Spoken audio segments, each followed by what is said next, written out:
Okay, so we're going to go ahead and continue on with the sampling distribution for means by looking at a few examples together so that we could just get used to the idea of it.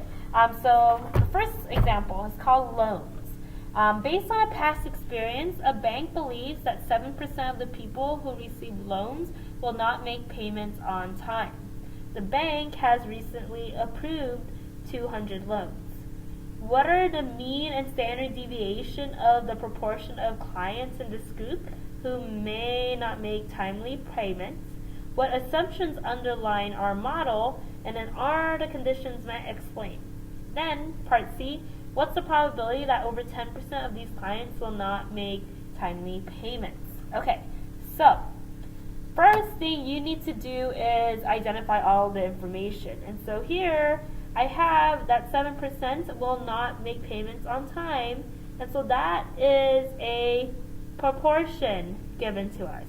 And so Q is going to be 0.93, and then we have the N is going to equal 200. Okay, now we've talked about sampling distribution for proportions and sampling distribution for means. The moment that I see that I actually have a proportion, that tells me that I should use the sampling distribution for proportions. Okay, so that's important. And I know it's a sampling distribution because I have an N. Okay, now, part A is asking us to figure out the mean and the standard deviation of the proportion. Okay, so the mean is easy, so I'm going to go ahead and write that down, because we know that the mean of sample proportions is equal to the true proportion, and in this case that's going to be 0.07. Okay, now for the standard deviation for sample proportions, we have to use our formula, which is on our formula sheet. So the square root of P times Q over N. And so we're looking at the square root of 0.07 times 0.93 over N, which in this case is 200. Okay, when we punch that into the calculator, let me go ahead and do that. 0.07 times 0.93 divided by 200, and then I have to take the square root of that. We get 0.018, and there's our standard deviation. Okay, so part A completed. Part B. What assumptions underline your model? Are the conditions met? Explain. Okay, so when we are working with sample proportions, we want to use the sampling distribution model, and we know that we can approximate that model as a normal model if the central limit theorem is true. Now for the central limit theorem to be true, we have to make sure that 3 conditions are met. Now for proportions, right, so this is just going to be a review. For proportions, we want to make sure of 3 things. The first is independence. So we do our 10% condition, right? And so 10 times N is 200, and that's going to be 2,000. And so we want to explicitly write a sentence where we say there are more than 2,000 loans made at the bank. Cool. Second condition that we want to do is is N large enough, and how we check if N is large enough is our success failure condition. So we want to do N times P,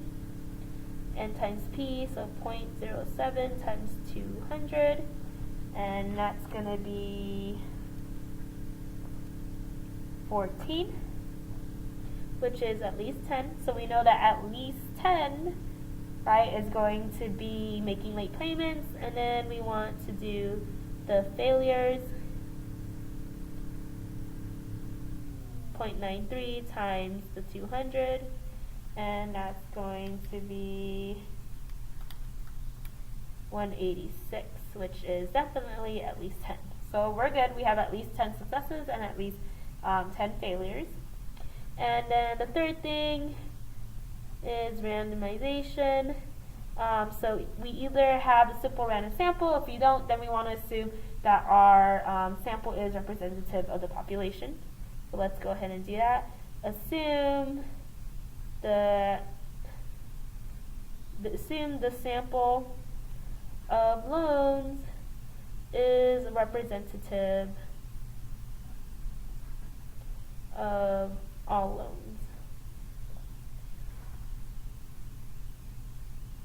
Okay, cool.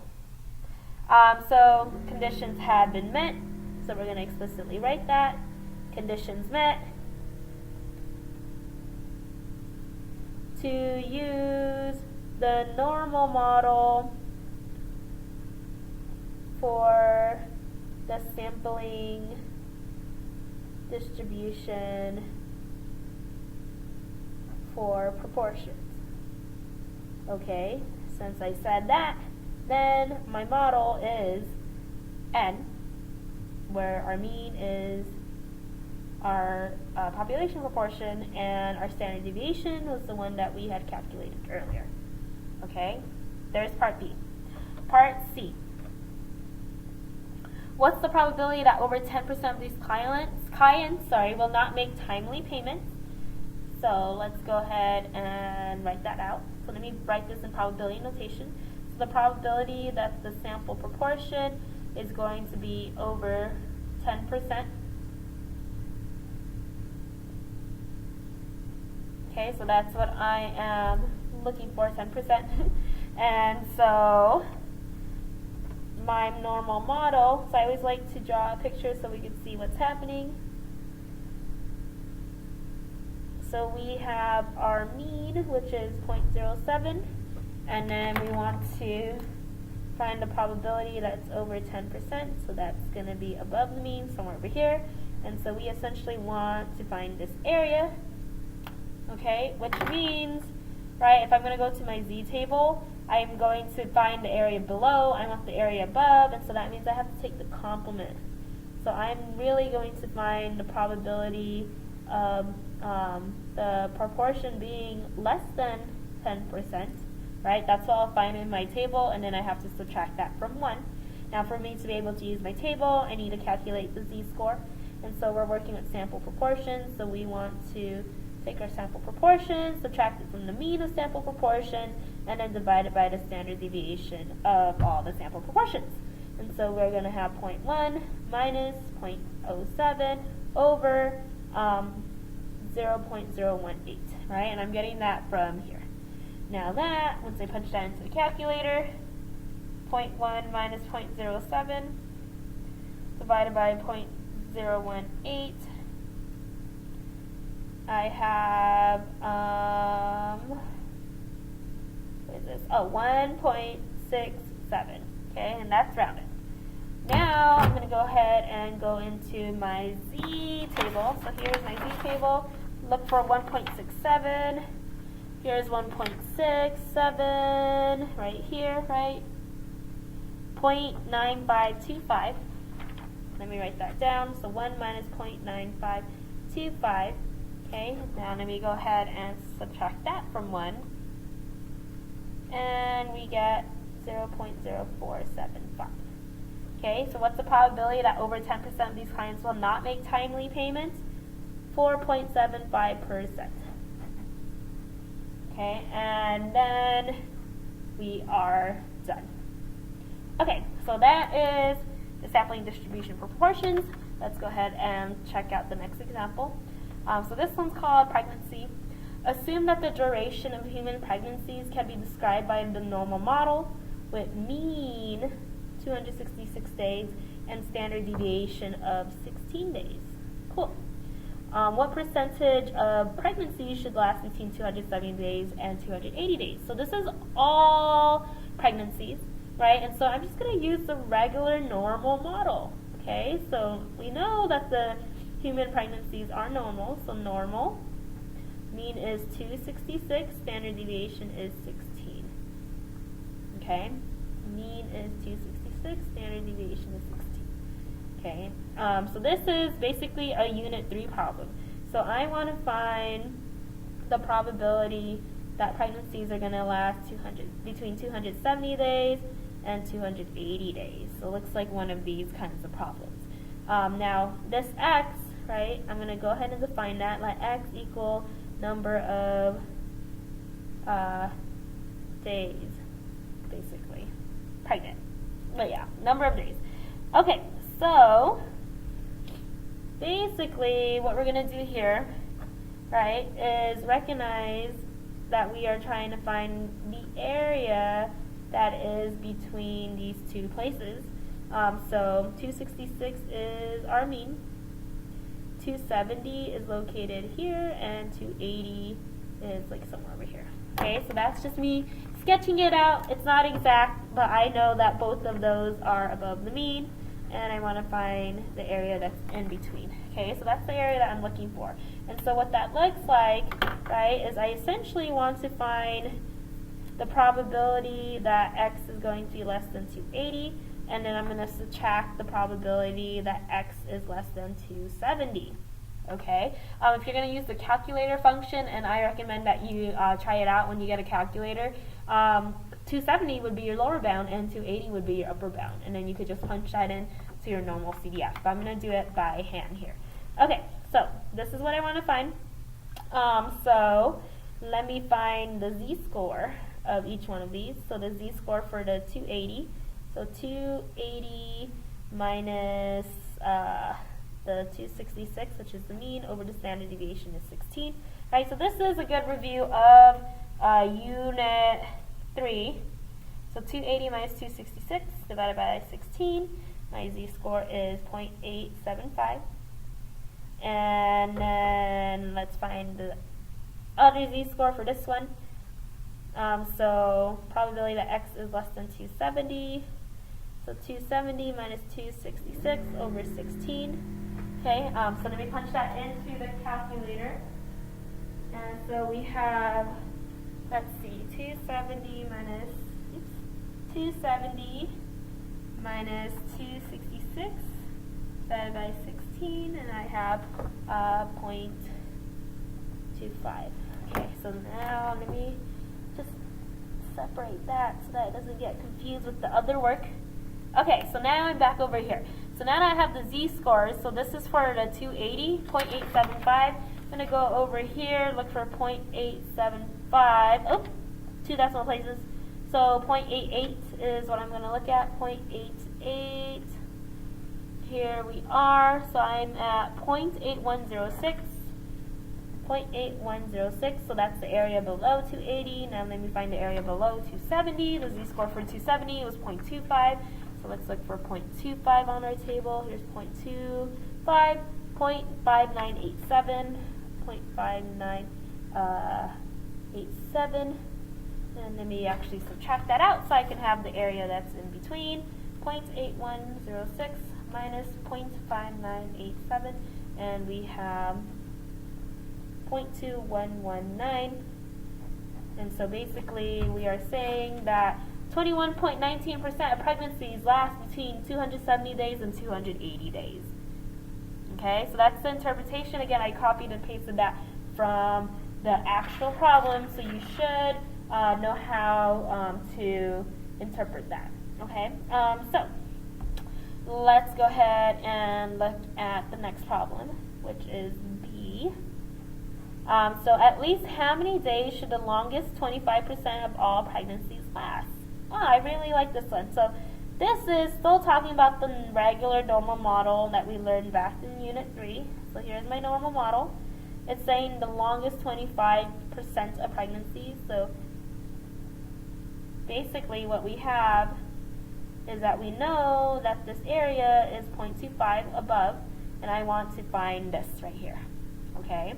Which means, right, if we have 25% above, we have 75% below. And so what we're looking at is the probability that the number of days is going to be less than some value is going to be 0.75. Okay, and so this is when we work backwards and we actually look for the area of 0.75. So if I'm looking 0.75 below, that's going to be 0.67. I already know that. Here it is. This is the closest one. 0.7486. So my z-score is 0.67. Now,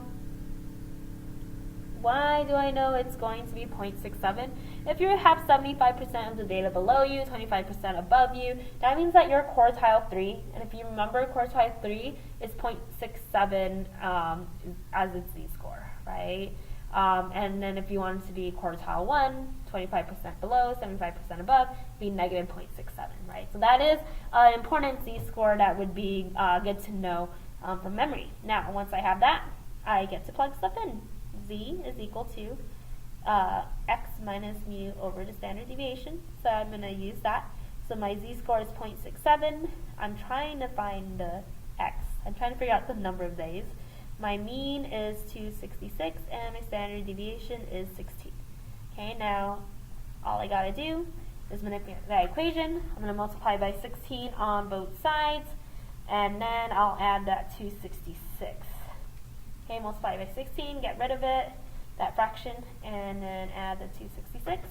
And so 276.72 days is what we're looking at.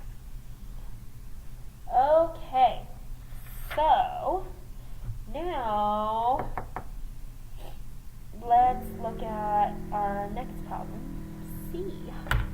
Alright, so I'm going to move this to the side. So this was Unit 3, okay, so nothing new here.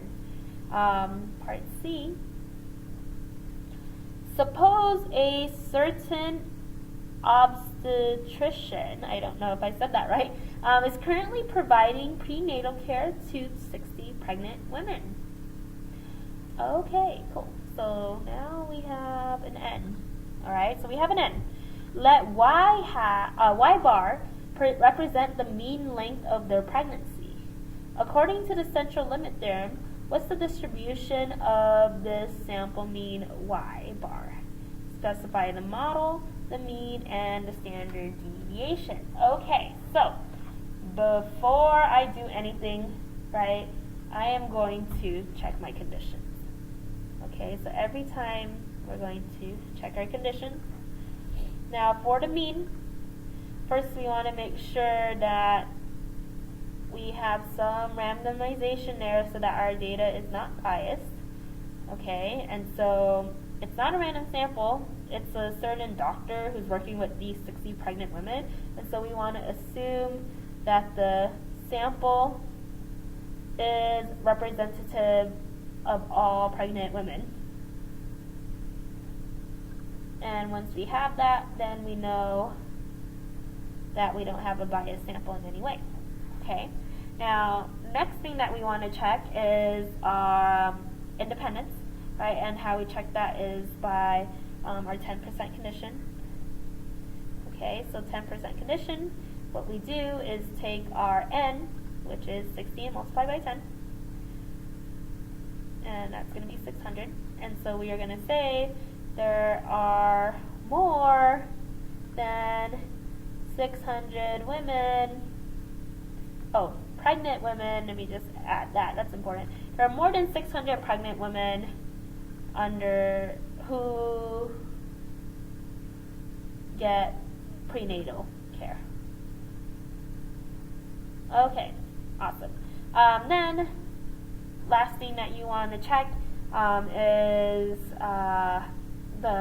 N big enough, right? N large enough? Well, N, which is 60, is at least 30, and so we're good. Okay, N is large enough. And at that point, we say, in this sentence, so important, all conditions are met to use the normal model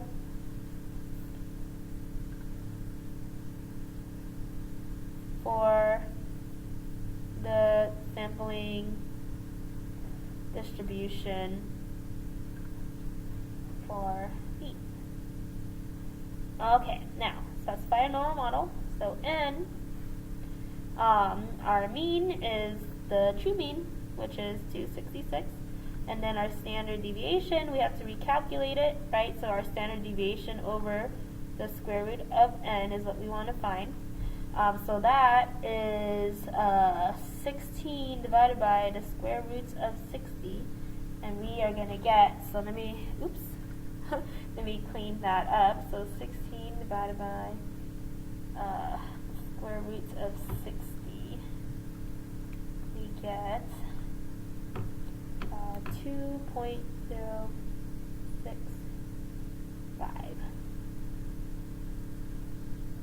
Round out to 6. 2.066. Okay. So there's our normal model. There's part C. Next, part D. So I am running out of room, so let me just tack on a paper and let's tackle part D. Okay, so I checked my conditions. I know that this is the normal model that I'm going to be using. Question: what's the probability that the mean duration of these patients' pregnancies will be less than 260 days? So the probability that the mean number of days pregnant is less than 260. So that is what we're looking for, right?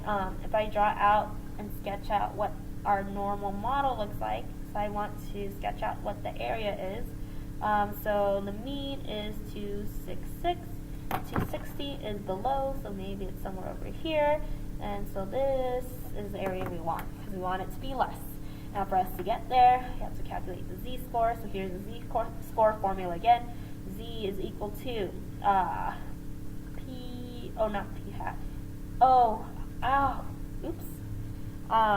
the problem. So I used x bar because we always use x as a random variable, but I realized that they defined it for us. So if you look back at the problem, it said the sample mean, right, is going to be y hat. So let's stick to the notation they told us to stick to. So there's y hat.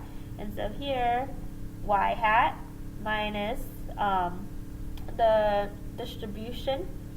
the mean of our sample means over the standard deviation of all our sample means. Okay, so stick to the notation they have.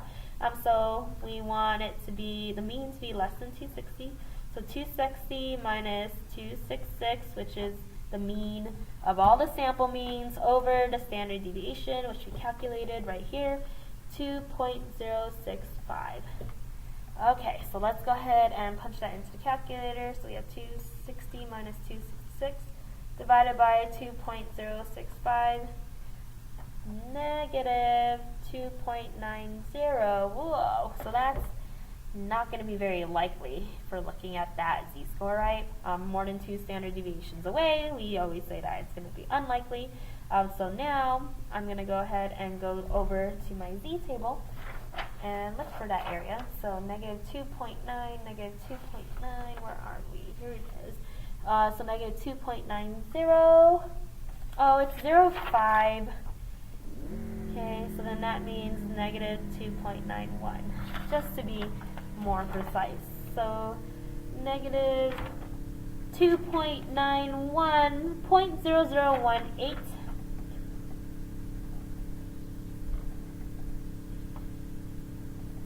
And so we're basically looking at less than 1% as the probability that if we randomly choose one sample, that the mean of pregnancy days is going to be less than 260. So not very likely at all, which we also just recognized already from that z-score. Okay. Okay, cool. So there's that problem. Let's go ahead and take a look at our last one to just keep building our understanding of this content. So this one's pregnant again. So this is about exercise 37, and this pregnancy is exercise 37. It tells us now, here's new information, the duration of human pregnancies may not actually follow